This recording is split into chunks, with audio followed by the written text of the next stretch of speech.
everyone, and welcome to this week's edition of the Collection Comic of the Week. It is the final week of November, final Sunday in November, I should say. So, to kind of cap off the last couple days in the month of November, we will cap off New 52 November with Green Lantern Corps #1, and yes, mine is signed by Peter Tomasi when I met him a few years back. I got this book once again, like with the rest of the New 52 books. Jumped on the Midtown Comics subscription bandwagon, pull list bandwagon, whatever it is you like to call it. And I was at the time just really wanted to take in all the Green Lantern I could. I still am a big Green Lantern fan, but you know I was really, even though the movie that summer had flopped. Green Lantern was still kind of considered, at least in the comic circle, with the friends I had that regularly read DC Comics, as still pretty damn fine book. And there's Green Lantern proper with Hal, but this one, what got me was it was going to have John Stewart, and this was a book about the Corps, and it was going to feature John Stewart. And John Stewart, I became familiar with through the Justice League cartoon. And found out about John Stewart, really liked the character there. The significance about this series in general for me is what it did for my feelings on this character right here, Guy Gardner. I hated Guy Gardner from the past books that I had read with him in there. I just could not stand this motherfucker.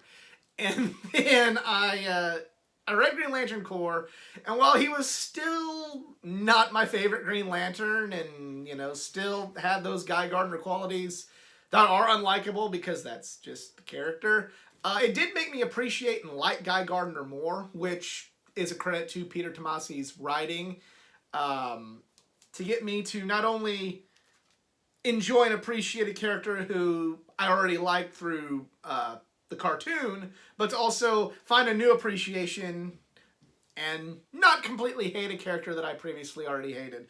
So yeah, this whole run is very criminally underrated, much like when I used to do the comic shop adventures, and I'd always talk about Peter Tomasi's books, and really give them the praise I feel it deserves, because he just always seems to not get the praise he deserves. So, and this was my first book I ever read by him. So definitely started my fandom of that writer. So lots of stuff that went on in this series that began in this issue. So let's take a look.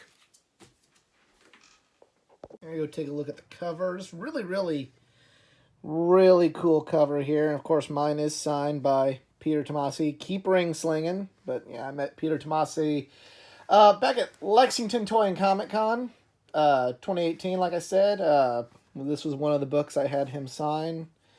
And yeah, it's a really integral book in terms of, to me, the Green Lantern mythos that's not really talked about very often. That's unfair. I brought that up back in the old comic shop adventures. But yeah, take a look on the inside.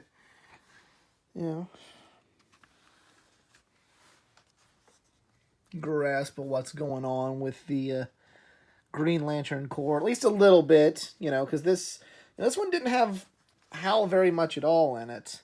But I ended up, like I said earlier, was intrigued by it because it had John Stewart, and I became a John Stewart fan through the Justice League TV show. Some more digging the artwork. Don't want to look at too much of the story, because this is literally part 1 of the first New 52 story arc. Big Bang Theory, I always thought this was cool, because this was also the year I got into this show. It was very late to the Big Bang Theory party, but at the time, TBS had repeats on all the time, so I get caught up pretty quickly. Let's see, Guy Gardner, who at the time, I did know of Guy Gardner from just back issues, and I hated him, so give credit to this book for making me not hate Guy Gardner. He's applying for a job at the school, and everybody knows he's a Green Lantern, everybody's all excited, and I'm just like, at this point, I'm still going, fuck Guy Gardner, fuck Guy Gardner, fuck Guy Gardner.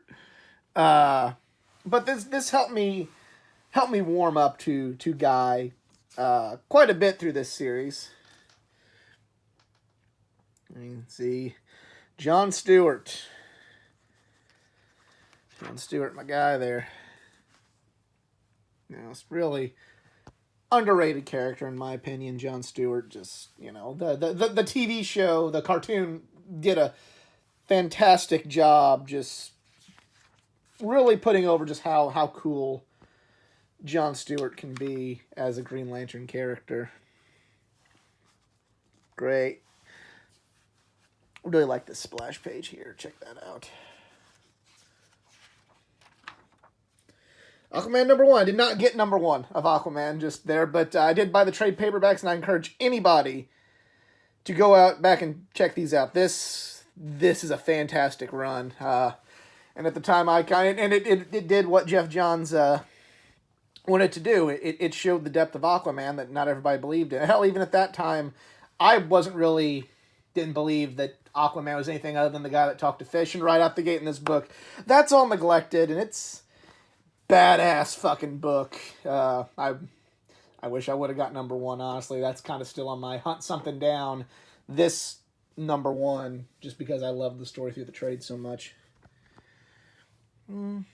Nice little moment here with Guy and John. New Guardians, I also picked that one up because Kyle Rayner was in it. They had 3 Green Lantern books in the New 52, and I bought all 3.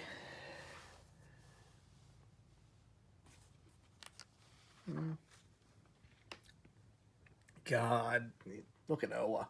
Looks so cool. There's more stuff. Just really great artwork. Really great. Like this is a very underrated story. Look at that shot. That's so good. Oh. Yeah, I mean, it's definitely pick up the. And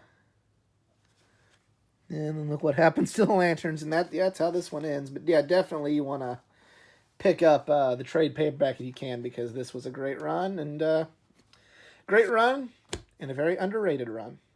Like I said, this a lot of things that I became fans of starting this book. I stopped hating Guy Gardner. I understood the Green Lantern mythos even more because of everything that went on in the Green Lantern Corps in the New 52. I was a big Green Lantern fan, but you know, having been kind of out of the loop, and a lot of the other Green Lantern books I'd read have been either the Kyle Rayner or some of the 80s Green Lantern. I didn't truly understand just how great of a lore that this character that I loved had and was kind of having, with the Geoff Johns run. And while I missed out on most of the Geoff Johns run, I've since gone back and reread it. It was Peter Tomasi that really made me appreciate all the work that DC had been going into for years to truly make this character a pillar of their universe. And it's just unfortunate that most people are going to think of a great character and a great series of characters as that shitty movie that happened in 2011. But what can you do?